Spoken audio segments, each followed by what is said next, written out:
Welcome to Saddle Up Live, a transformative podcast tailored for women aged 40 and beyond, where courage, God's grace, and a touch of sass are the driving forces behind conquering life's challenges. Join me, Lesa Koski, as I take you on a captivating ride through the multifaceted aspects of womanhood in this vibrant stage of life. We are covering everything from my journey through breast cancer, the intricacies of marriage, and the joys of motherhood, to the exciting adventures of grandparenting. In each episode, we saddle up for candid conversations about God, health, relationships, family dynamics, and the beautiful chaos that comes along the way. But here's the twist. Saddle Up Live goes beyond navigating the highs and lows of life. It's a platform dedicated to sharing what we have learned along the way. I want to help women thrive through it all. Together, we'll uncover actionable strategies for personal and professional development, providing you with the tools and inspiration needed to blaze new trails and seize every opportunity that comes your way. Moreover, we are committed to helping you suffer less and live more fully. Through our discussions on God, health, wellness, and mindfulness, we explore practical techniques for managing stress, cultivating resilience, and embracing a holistic approach to self-care. So whether you're looking for practical advice, heartfelt stories, or simply a supportive community of like-minded women, saddle up and join us on this exhilarating ride. Because at Saddle Up Live, we believe every woman deserves to thrive, flourish, and live her best life, no matter her age or stage.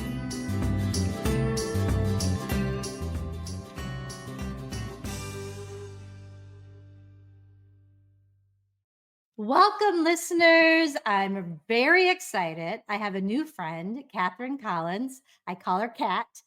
She was on Doing Divorce Different. So if you have any issues financially and are thinking about divorce, go back and listen to Doing Divorce Different. But we're happy to have you at Saddle Up Live to learn about finances. And Kat is going to share her authentic story, what led her to help. She helps a lot of women, I think, who maybe feel like they don't know about finances. So we're going to delve into that. And we're going to talk about stay-at-home moms versus working. And this is a good one that I think I really need it for my kids. They seem to be doing okay. How do you get your kids on the right financial path?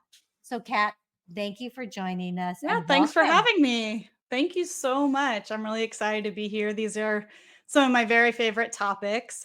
And so very quick backstory. I am a full-time financial writer. I've been fully self-employed for about 10 years now. And so I do financial writing. I own personal finance websites with a business partner. And my partner and I have a podcast called 5-Year You.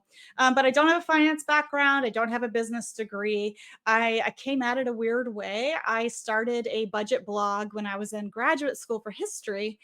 And I was just writing about how broke I was and how I was trying to live on a $14,000 a year stipend. And, it was a challenging time. It's a very academically intense environment. And my blog was sort of my outlet to creatively write and share my thrift finds. And over time, to supplement my income, I started to apply to freelance writing jobs online. Again, this was in 2010. So very dinosaur blogging days. I got paid $8 a post to start, but the more experience I got, I traded out an $8 post for a $20 one and a 24 or 50 to where I am today, which fully supports me as my job. So I always love sharing that with people because there's so many finance experts out there, and there's so many amazing experts out there with letters behind their name and business school and all of that stuff. But I like to come on authentically and say, look, I didn't go to school for this, but these are things I learned from experience, from a lot of research and writing. Just because I started writing about budgeting, all the jobs I got ended up being about budgeting. Then they were about mortgages, then they were about investing. And then there was brand deals that wanted someone who was like a regular mom, a regular person to talk about money.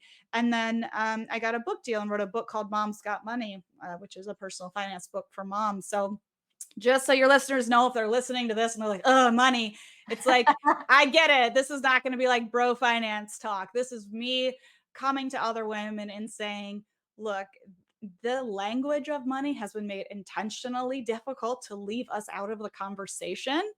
And all women listening to this are smart enough and capable enough to absolutely learn everything there is to know about personal finance and sort of take their financial futures into their own hands. Okay, Kat, I love that. And I love that about you. And I've told you that before. That's one Yeah, of my favorite things, that you're kind of a regular gal, I like am. like all Super of us, normal. like all of us. And so Yeah. what that's telling the listeners is they too can become an expert. You're an expert. You get paid for writing about finances and you learned it on your own. It is Yes. possible. And what is that? Like, why are women sometimes, adverse to finances? I'm not sure what that is, but you said sometimes they make it more difficult than it is, and truly when you think about it, it's not that difficult. And that Yeah. is what I've learned with my work. Finally, now that I'm a grandma, I understand that this really isn't that hard. This is Yep. what you have and this is what you can spend. That's So right. voila, finally I get it. Yeah, for sure. We could have a whole nother episode. I mean, there's an entire, cultural narrative that we've all been brought up with, and the change is slow. But we are still like unearthing the narrative that, men and husbands are the ones that earn money and manage the money, and that women, their job, even if they work, is to maintain the kids and handle the mental load of all that. I think there's been so many conversations like changing that and updating that, but we're still going against a lot of societal pressures and norms and advertising that tells us otherwise. Yeah, I totally agree. And I'm glad that you brought that up, which kind of could bring us into the topic of Hmm. stay at home moms versus Yep. working moms. Let's talk about that a little bit. Give us Sure. your perspective. And I want to say, I'm an attorney. I was a stay at home mom for many Yeah. years. There were really hard things about it. Yeah. And I would Amazing. never Yeah. change it. Yeah. Yeah. Yeah. I think I have an interesting perspective on this because I have been a work from home mom the entire time. So I had twins in 2014, and that's the same year I became self employed. I was working towards that because I knew that it would be challenging and it would be fine to hard to daycare spots. I was teaching and doing museum work, but I had this whole freelance writing thing on the side that was growing, and as I watched my numbers, I remember it was the July before I had them that my writing income surpassed my day job income for the first time. And I remember thinking, if I can keep this up, then by the time they come, I might be able to stay at home with them. So I kind of did the balance thing Yeah. of it's very, this is not like I'm not like the Instagrammer with the $1 million business with the baby on the hip. This is just very normal. Put the twins down for a nap, write an article while they nap, leave the dishes, house is a disaster. This is very much like put the twins down for bed, write another article.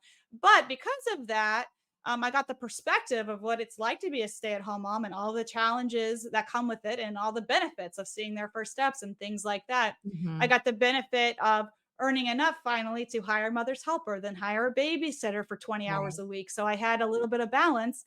And then I got to send them off to school and then have, 8 a.m. to 3 to work and then pick them up every day and bring them to their activities. That's what I was working towards. And so I do have the perspectives of sort of both. Like I still have sort of like a foot in both worlds. Now they're Yeah. 10 now. Yeah. Yeah, I love that. And I did that as well. And I'm going to tell you, you sound like you're doing it beautifully. I kind of felt like I'm just going to swear a little, which I don't usually do. I was half-ass at everything. I It was does a, feel like that. yeah, I was a I've half-ass mom. And then yeah. I was it did feel like a lot. And it is Yeah. a lot. So give yourself 100%. some grace. And Kat, what I have to say is what I'm seeing now with my adult children. Mm. One of my daughters is almost done with her residency, Ah, which we're so excited about. And she's got a 3-year-old. And her she's a husband, rock star. she's a rock star, and so is her husband because he has taken on a lot. All of it. Yeah. Yeah. And then I watch my daughter-in-law, who's a nurse, it works a little bit more part-time, and my son, who works full-time. They're more partners.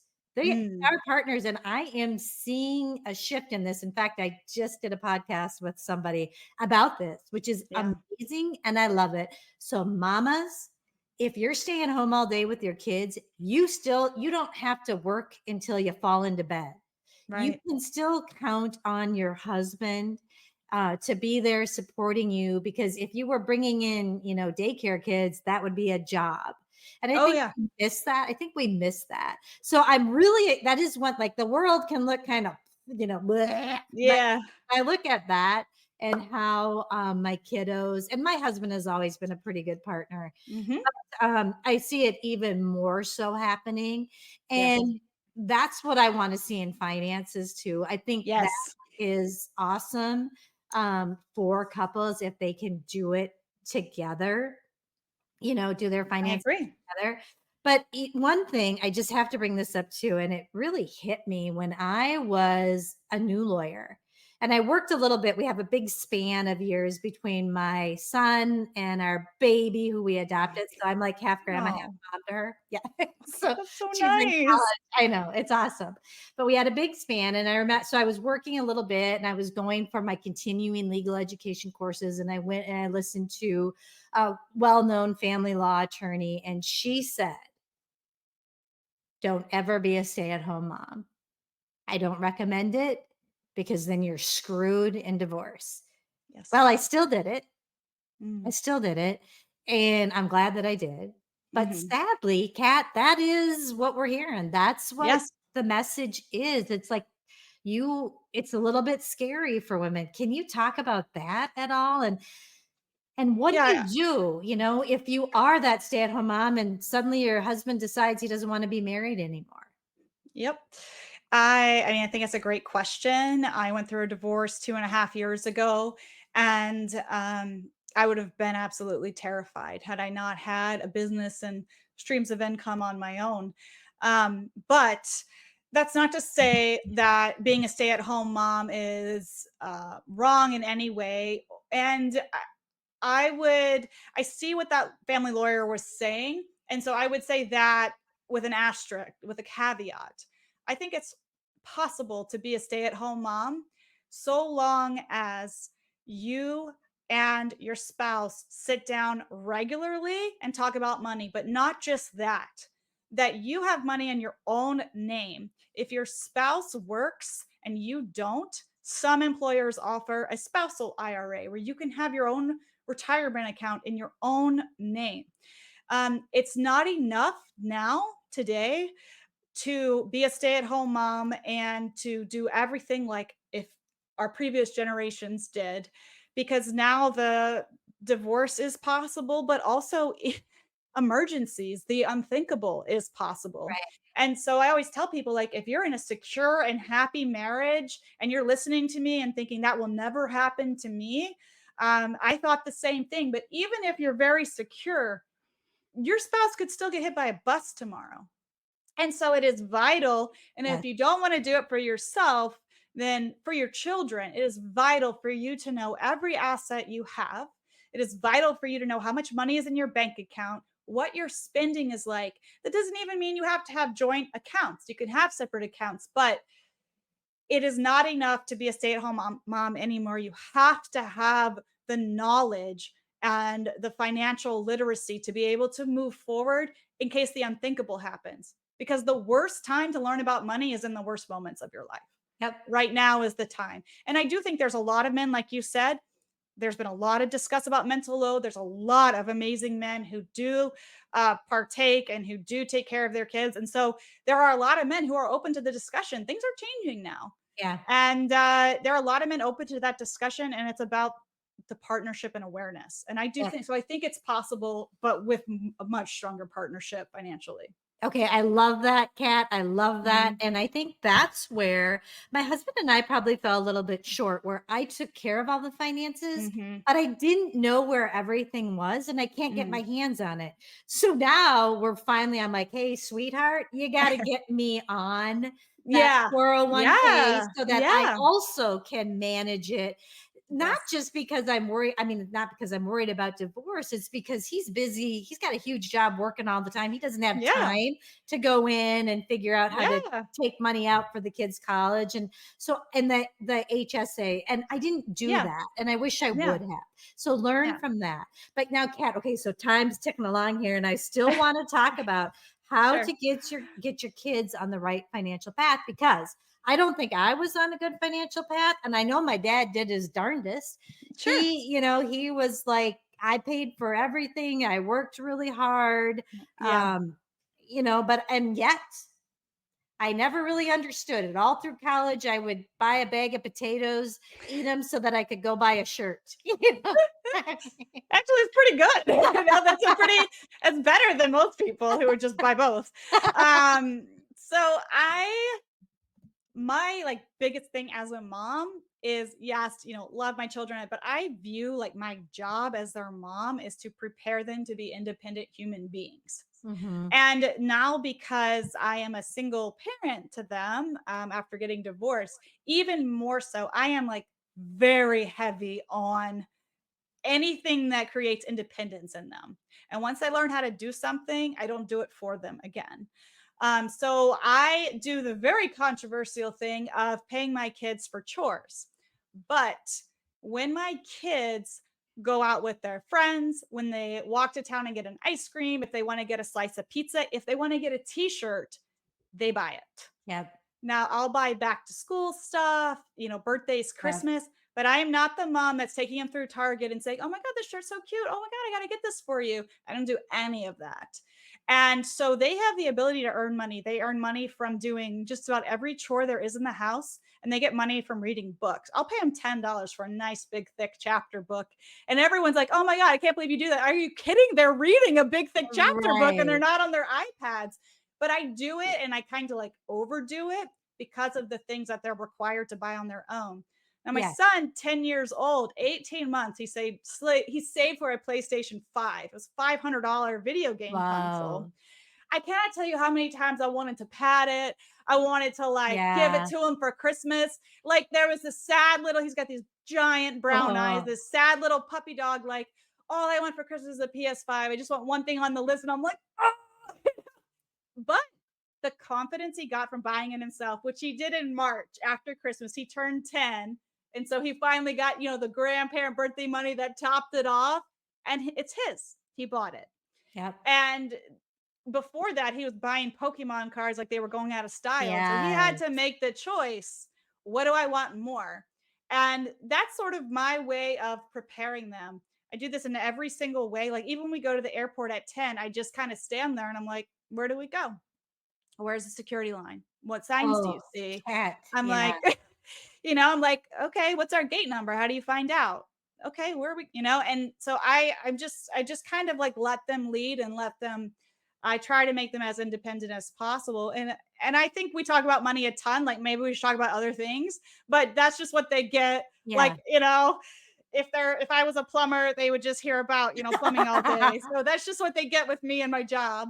Um, but I think you don't have to take it to that extreme, but I think that giving your kids the tools to make the decisions on their own is really important because it allows them to make mistakes on their own. It allows them to buy something really cheap at Claire's and have their necklace break and be devastated. And it Yep. allows you to have conversations of like, well, we can bring it back to the store, we can get your money back, or we can say we're not going to shop there. Like lets you have so many conversations around it. Yep. Okay. So, Kat, I'm so impressed. And I want you to know that that's amazing that you do that, Thank because you. I'm a coddler. I want to make everything perfect. And Oh, and you talked about your son, like my son. Oh my gosh, those little boys, they get under your yeah, heart, no, and I you're know. like, He's gonna hurt. It's hard. yes, it is It's hard. like, And okay, it's hard. but it's so much so that, but I think, and I want to say something interesting. I think there's a difference between my adult kids and that little one. Something Oh, I'm sure. changed, but I mean, something changed. and how they respond to things or in this world. And I can't put a finger on what it is.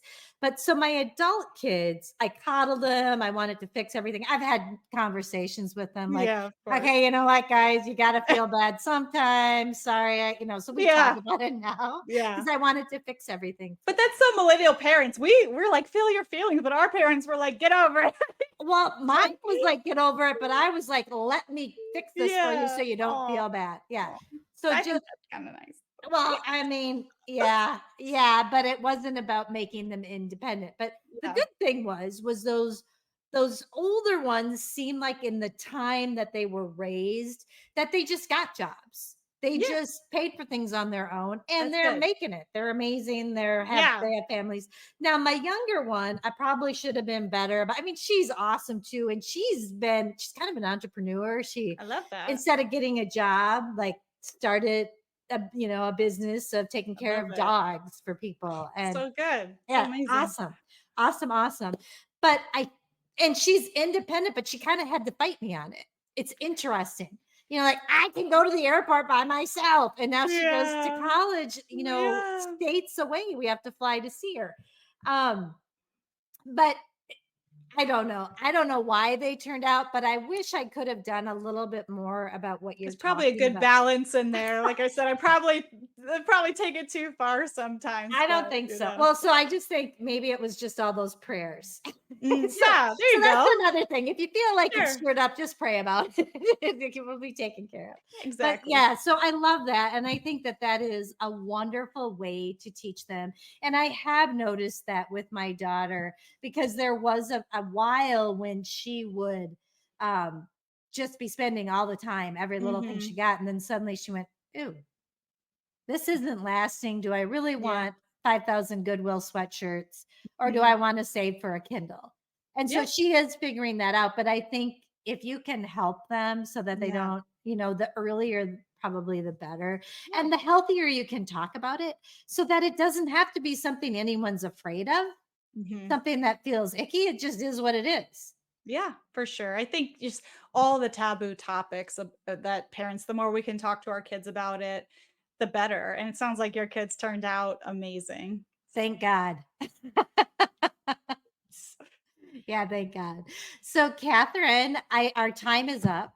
And Yes. I just want you to know I have loved chatting with you. I think I Thank might you. have to have you on again Be happy to. to talk about some other topics. And one that I can think of is, I don't know, kind of those women who are more like my age and Mhm. menopausal and how Yeah, they're doing through the money sure. situation and feeling good about themselves. So that's for another time. But Sounds Kat, I good. want to thank you from the bottom of my heart for taking the time to be on both podcasts. You're just a Ah, my doll. pleasure. Thank you so I much. have loved getting to know you.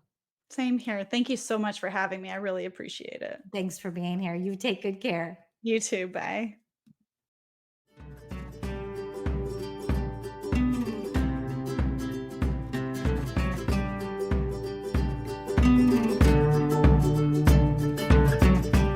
Thank you for tuning in to another empowering episode of Saddle Up Live. As we conclude this exhilarating journey together, don't forget to subscribe, share your thoughts, and become a valued member of our vibrant community. Because, as always, every woman deserves to thrive, flourish, and live her best life. Until the next time, saddle up and keep conquering those trails.